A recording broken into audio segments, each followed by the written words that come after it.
इकबाल ने कहा था, दर्द दिल के वास्ते पैदा किया इंसान को, वरना इबादत के लिए कुछ कम न थे करोड़ों बयां। तुम्हें पता है शबे कद्र में जिब्रील और जो फरिश्ते आते क्यों आते हैं? साल भर फरिश्ते और जिब्रील अल्लाह से कहते हैं, अल्लाह हमें जमीन पे जाने दे और उनकी जियारत करने दे जो इबादत हम नहीं कर सकते, और वो लोग हमसे जो हम नहीं कर सकते वो इबादत जो मुसलमान करते हैं उनकी जियारत करने दे। तो कौन सी इबादत है जो जिब्रील नहीं कर सकते? तवज्जो है?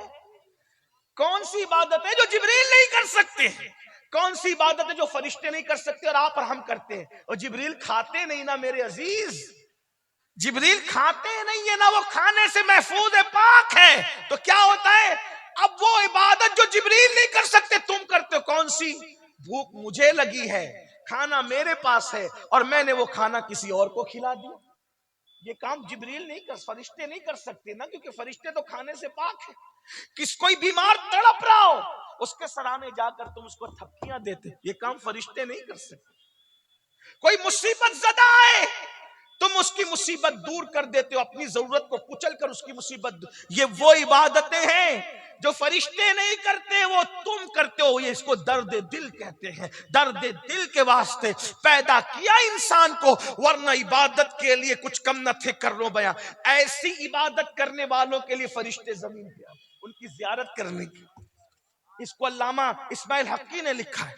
और भी इबादतों का मफहूम है, मैं उसका मुनकिर नहीं हूं, लेकिन याद रखना। तो अर्ज क्या कर रहा था, वहशी ने कहा, ए मोहम्मद रूही फिदा सल्लल्लाहु अलैहि वसल्लम, क्या आप मुझे माफ नहीं कर सकते?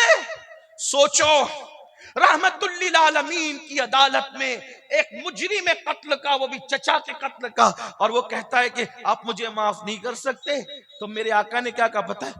बगैर तवक्कुफ किए रुके हुए, हाँ मैं तुम्हें माफ कर सकता हूं, बिल्कुल तुम्हारी माफी हो सकती है। माफी हो सकती, कहा एक शर्त है। कहा क्या? कलमा पढ़ के मुसलमान हो जाओ, मैं तुम्हें माफ कर दूं। ये इस्लाम है। अच्छा, अब वो वहशी दिमागदार ज़हीन आदमी का कलमा पढ़ूंगा तो क्या होगा? कहा कि कलमा पढ़ेगा तो तेरे सब गुनाह माफ हो जाएंगे, सब जुर्म माफ हो जाएंगे और अल्लाह तुझे जन्नत देगा। कहा कलमा पढ़ लूंगा, आप माफ कर देंगे, अगर आपका अल्लाह माफ नहीं करा तो आप माफ कर दिए ना कलमा पढ़ने से, आपका अल्लाह माफ ना करे तो? हुजूर क्या फरमाते हैं, मैं जमानत देता हूं वहशी, जब मैं माफ करूंगा तो मेरा अल्लाह भी माफ कर दे। चचा के कातिल के साथ ये सुलूक किया, उसको माफी की जमानत दी जा रही। अल्लाह रब्बुल इज्जत के हवाले से कहा जा रहा है कि मैं जमानत देता हूं कि अल्लाह तुझे जरूर माफ करेगा। ये है हुजूर का किरदार। हमारे पास क्या है? आइए, अगर आपसे कोई माफी मांगता है माफ कीजिए, बाप का कातिल भी माफी मांगे माफ कीजिए, और अगर आप माफ नहीं करते, अल्लाह के रसूल ने फरमाया जो दुनिया में माफी मांगने वालों को माफ नहीं करेगा, कयामत के दिन अल्लाह उसको माफ नहीं करेगा। मोहब्बतों के सफीर बनो, मोहब्बतों को आम करो। अल्लाह पाक की बारगाह में दुआ है कि अल्लाह ताला हम सबको मोहब्बतों को आम करने की तौफीक अता फरमाए। ये आजकल जो आपने खोल रखा है नफरतों की दुकानें, मोमिन नफरत नहीं करता। मोमिन के दिल तो नर्म होते हैं, प्यार से भरे होते हैं, और यही नफरतों और खुदगर्जियों का माहौल है कि जब रिश्ते ढूंढने निकलते हो ना मेरे भाई, तो भी सोचते हो कि जैज ज्यादा कहां से मिलेगा, पैसे ज्यादा कहां से मिलेंगे, और ये कहां से मिलेगा, वो कहां से मिलेगा। ये लालच छोड़ो, अल्लाह की बारगाह में तौबा करो। मेरे भाइयों, मेरी बहनों, मैं अपनी बहनों से भी कहता हूं, याद रखना ये सारी चीजें जो हमने खुद गर्जी और दुनिया परस्ती के लिए कर रखी है, इसी की वजह से इतना नुकसान हो रहा है कि आज मुसलमानों की बेटियां दूसरों का हाथ पकड़ करके जा रही हैं। आज ये है कि बच्चियां मुर्तद हो रही है। आपको पता नहीं है, सब बच्चियां ऐसी नहीं होती, लेकिन मेरी बहनों, मेरे भाइयों, अपनी गलत रविश से अपनी बच्चियों का कितना नुकसान हो रहा है। ये जो बच्चियां माज़अल्लाह कभी कभी जिस्म बेचने लगती है, गलत रास्ते पे चली जाती, वजह क्या है कि आप लोगों ने तो शादियों को महंगा कर रखा है, जहेज के नाम पर, इसके नाम पे, उसके नाम पर। तो अच्छी खासी बच्चियां मजबूर होकर के सोचती है कि चलो चलो जो है वो अब जिस्म बेचो और ये करो और वो करो और वो करो। हालांकि मैं उनकी तायद नहीं कर रहा हूं, मजबूरी के अंदर इंसान को इतना गिरना नहीं चाहिए, लेकिन वो रास्ते पर इंसान खुद ब खुद चला जाता है। मजबूरियां इंसान को गलत रास्ते पर ले जाती है, गलत राहों पे ले जाती है। मैं अपने जवानों से कहता हूं, सोचो तो सही, तुमने जहेज की वजह से, पैसों की वजह से, मालदारी की वजह से गरीब बच्चियों को नजरअंदाज कर रखा है, गरीब बच्चियों को छोड़ रखा है। जब रसूलुल्लाह की उम्मत की बेटियां लौजों में बिकती होगी, उनकी आबरूओं का नीलाम होता होगा, उनकी आबरूओं का सौदा होता होगा, तो अल्लाह के रसूल के दिल पे क्या गुजरती होगी। जब तुम क़यामत के दिन जाओगे रसूलुल्लाह को मुंह दिखाने के लिए और हुजूर कहेंगे कि तेरी गलत रसूमात की वजह से मेरी उम्मत की बेटियां बिक रही थी, उनकी आबरू और हया बिक रही थी, और हुजूर ने तुमसे मुंह फेर लिया, तो तुम क्या करोगे। इतना जालिम माशरा बना रखा है कि आज बेटियां गलत रास्ते पे जा रही। हमारे ये जहेज की रस्में, ये पैसों की रस्में, ये दौलत की रस्में, भिखारी बने हो। रसूलुल्लाह ने कौन सा जहेज दिया। हुजूर के यहाँ शादियां हुई तो कौन सा जहेज लिया, कौन सा जहेज दिया। बल्कि लोग इस मौके पे दीनदार लोग भी लालच का शिकार होते हैं। याद रखना, तुम्हारी दीनदारियां तुम्हारे मुंह पे मार दी जाएगी। मुनाफिक ना बनो, जो बोलते उस पे अमल करो। या अय्युहल्लज़ीना आमनू लिमा तक़ूलूना मा ला तफ़अलून, वो क्यों कहते हो जिस पे तुम खुद अमल नहीं करते। रिश्ते ढूंढने निकलते हो तो वो जगह, वो मकान ढूंढते हो जहां जहेज की भीख मिलेगी। लालच से जाते हो। अगर सब जहेज की लालच में पड़ेंगे तो शरीफ बेटियों का रिश्ता कौन कहां से आएगा, गरीबों का कौन होगा। और याद रखना, अपने जवानों से कहता हूं, मेरे जवानों, किसी का भी दिया हुआ जहेज आखिरी दम तक तुम्हारा साथ नहीं दे सकता। मगर याद रखना, अगर तुमने किसी गरीब की बेटी को जहेज के बगैर घर लाया और उसके दिल से दुआ निकल गई, तो इंशाअल्लाह वो दुआ तुम्हारी नस्लों तक काम आएगी। जहेज नस्लों तक काम नहीं आएगा, जहेज नस्लों तक काम नहीं आएगा, लेकिन दुआएं नस्लों तक काम आएगी। मैं तो आखिरी बात कहने चला था, लेकिन इशारा हुआ, एक बात और सुन ले, बस उस पे बात पूरी। एक बात और, हालांकि इतनी रात गए, मैं खुद भी तकरीर को पसंद नहीं करता। मैं लोगों से कहता हूं कि मैं हंसा नहीं पाता हूं तकरीर में, तो मुझे 11 बजे माइक दे दिया। लेकिन कुछ लोगों के अपने तकाजे होते हैं, तो बहरहाल सुन ले। अपनी बहनों से भी कहता हूं, अपने बेटों को बेचो मत बेचो, जहेज के बदले बेटों को मत बेचो। जब तुम शादियां करने निकलती हो तो बड़े घर की बेटियां, पढ़ी लिखी बेटियां बहुत ढूंढने निकलती हो। एक बात आपसे कहूं, बहुत कीमती बात, कुछ याद रहे ना रहे, अच्छा डॉक्टर, अच्छा शौहर हो ये जरूरी नहीं। खूबसूरत लड़की, अच्छी बीवी हो ये जरूरी नहीं। अच्छा मुकर्रिर, अच्छा शौहर हो जरूरी नहीं। अच्छा वकील, अच्छा शौहर हो जरूरी नहीं। अच्छा टीचर, अच्छा शौहर हो जरूरी नहीं। अच्छी मुदर्रिसा, अच्छी बीवी हो जरूरी नहीं। तो मेरी आपसे गुजारिश ये है, मालदार, वकील, डॉक्टर शादी के मौके पे ढूंढने मत निकलो। तवज्जो है, वकील ढूंढने निकलो मुकद्दमे के लिए।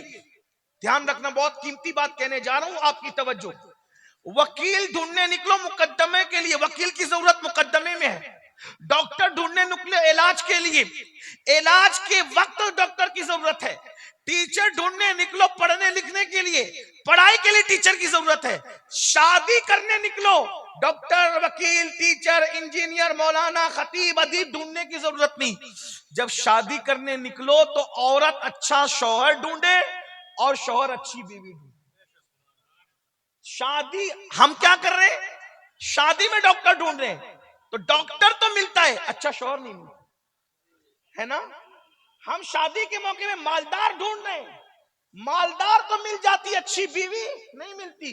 तो जब शादियों के लिए निकलो तो सिर्फ अच्छा शौहर तलाश करो, सिर्फ अच्छी बीवी तलाश करो। और याद रखना, कोई अनपढ़ भी कभी अच्छे शौहर का किरदार निभा सकता है, कोई गरीब भी कभी अच्छी बीवी का किरदार निभा सकती है, अगर उसके दिल में अल्लाह का खौफ और खशियत मौजूद है तो।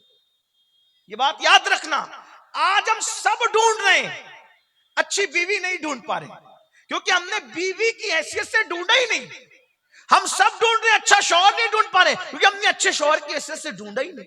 हम तो सौदेबाजी के लिए निकले। ये मुशरिकों की रसूमात थी जिसको तुमने अपनाया। और याद रखना, ये इस्लामी माशरा के जलसे माफ करना आपको जन्नत में शायद न ले जा सके,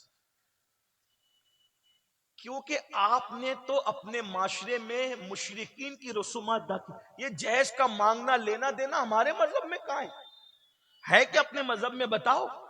हमारे मजहब में तो ये कि एक सेब खाने पर शादी हो जाती है, और वो भी बतौरे सजा सुनाया जाता है, अंधी है, लंगड़ी है, लूली है ना, यही कहा जाता है ना।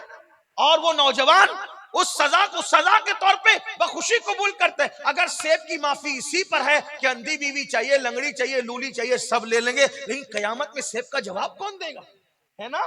कोई जहेज था साथ में, कोई कपड़े थे साथ में, क्या था। गौसपाक सिर्फ बिरयानी खाने के लिए, गौसपाक के वालिद बुजुर्गवार का ये किरदार नहीं है आपके सामने। बहनों से पूछता हूं, मुसीबत में सिर्फ गौसपाक को पुकारती हो, कभी गौसे पाक की अम्मी अब्बा का किरदार भी देखा। और गौसपाक की अम्मी ये भी नहीं कहती आने वाला तो अजनबी मुसाफिर है, मैं उसके साथ कैसे जाऊं, उसका तो खुद का घर भी नहीं है, खुद का मकान नहीं है, कैसे अबू साले से निकाह हो। लेकिन वो सोचती है खुद का मकान हो ना हो, लेकिन अल्लाह से इतना डरने वाला है कि एक सेब की सजा के तौर पे कबूल कर रहा है किसी को। ये होते किरदार, ये दीन, ये मजहब, हम कहाँ है। तो बात में जो करने चला था इख्तिताम पे, वही कि मजबूरियां गलत रास्ते पे डालती है बेटियों को, बेटों को। एक मर्तबा का वाकया है, 5-7 बहनें थी, 5-7 बहनें थे, उनको रिश्ते नहीं आ रहे थे। जैसे आजकल माहौल है, गरीब को कोई नहीं पूछ रहा है। दीनदार लोग भी ना सिर्फ जलसे में कहते हैं हजरत तकरीर करना, हजरत की तकरीर पे कौन अमल कर रहा है। दीनदार लोगों के यहाँ भी जब बड़े घर देखे जाते थे, कहते हैं आपने तो कहा था, तकरीर तो आप ही ने करवाई थी ना मौलाना से। अब आप जब वो मालदार घराना, क्या करूं हजरत मेरी बीवी नहीं मान रही, वो इतना फर्मा बरदार हो गया तो बीवी का, पूरी जिंदगी अपनी चलाता रहा, और अब मालदार घर में रिश्ते के लिए बीवी को आड़ बना लिया। यही होता है ना, ये सब होता है, ये सब झूठ है, मक्कारी है, फरेब है। जहेज क्यों मांग रहे हो, अगर बीवी नहीं मान रही है, बीवी की कितनी मानी तूने, आज सब कुछ मलका बीवी को बना दिया, झूठ है। घर की शादियों में गलत रस्में करते हो, औरतें नहीं मान रही घर की, तो औरतों की पूरी जिंदगी तुम मनवाते रहे, और आज शादी के मौके पे इतने बेबस हो गए। इसका मतलब आदमी एक दूसरे के पीछे छुपता है, झूठ बोलता है इंसान, अल्लाह का खौफ जा रहा है दिलों से, वो सोचता ही नहीं कि अल्लाह देख रहा है, मुझे मरना भी, अल्लाह को जवाब भी देना है। बहरहाल तो कई बहनें थी, बड़ी बहन ने देखा कि किसी बहन को ना मुझे रिश्ता आता ना मेरी बहनों को आता है, बड़ी खूबसूरत, बाप को कैंसर का मर्ज हो गया, माँ बीमार रहती है। सोचा या अल्लाह, बाप को कैंसर हो गया, माँ बीमार रहती है, कोई हमारी मदद नहीं करता, कोई हमारी इमदाद नहीं करता, चलो एक काम करते हैं, बाजार हुस्न में रात को औरतें अपना जिस्म बेचती हैं, तो हम भी चुपके से जा करके अपनी आबरू को बेचा। उसने बुर्का पहना, और जहां औरतें अपने जिस्म की नुमाइश करके अपनी आबरू को सौदा करती थी, वहां जाके बैठ गई। गरीब की बेटी थी, उसके पास मेकअप करने का कोई सामान भी नहीं था, लेकिन इतनी खूबसूरत थी, क्योंकि अल्लाह के यहाँ हुस्न देने के लिए अमीर और गरीब का फर्क नहीं होता। अल्लाह जिसके घर चाहता है खूबसूरत बच्चे पैदा कर देता है। बहुत मालदार ऐसे जिनके घर में उतने खूबसूरत नहीं होते जितने गरीबों के यहाँ होते हैं। कभी अमीरों को मालदार खूबसूरत बच्चे देते, कभी गरीबों को उसकी अता है।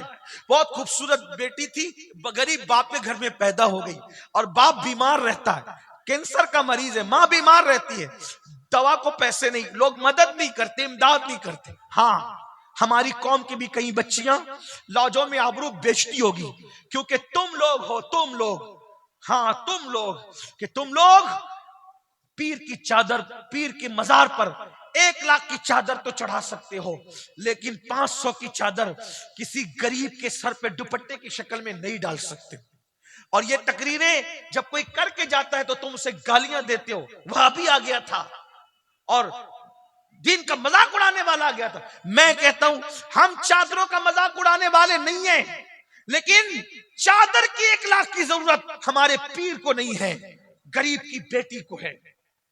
मैं ये नहीं कहना चादर ना चढ़ाओ, लोग हमें गालियां देते रहे, लेकिन अल्लाह की अदालत में उन्हें भी खड़े होना है, अल्लाह की अदालत में हम भी खड़े होंगे। हम अपनी जिम्मेदारी पूरी किए जा रहे हैं। पीर के मजार पर 1 लाख की चादर की बजाय 500 की चादर चढ़ा दे और वो रकम बचाकर किसी गरीब को सुहागन बना दे अपने पीर के इसाले सवाब के लिए। क्यों? अगर मेरा पीर जन्नती है तो मेरे पीर को 1 लाख की चादर की जरूरत नहीं, जन्नत की चादर तो उसको उड़ा दी गई है।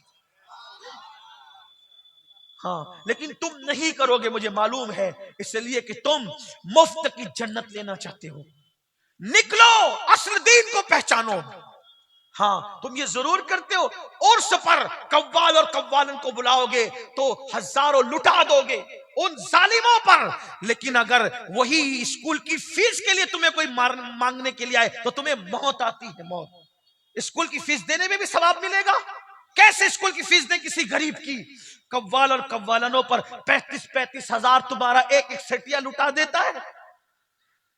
और उसकी महफिल में पीर के नाम पर गरीब की अगर फीस भर देते, एक गरीब को पढ़ाने की जिम्मेदारी ले लो, उसकी 7 नस्लें सुधर जाएगी।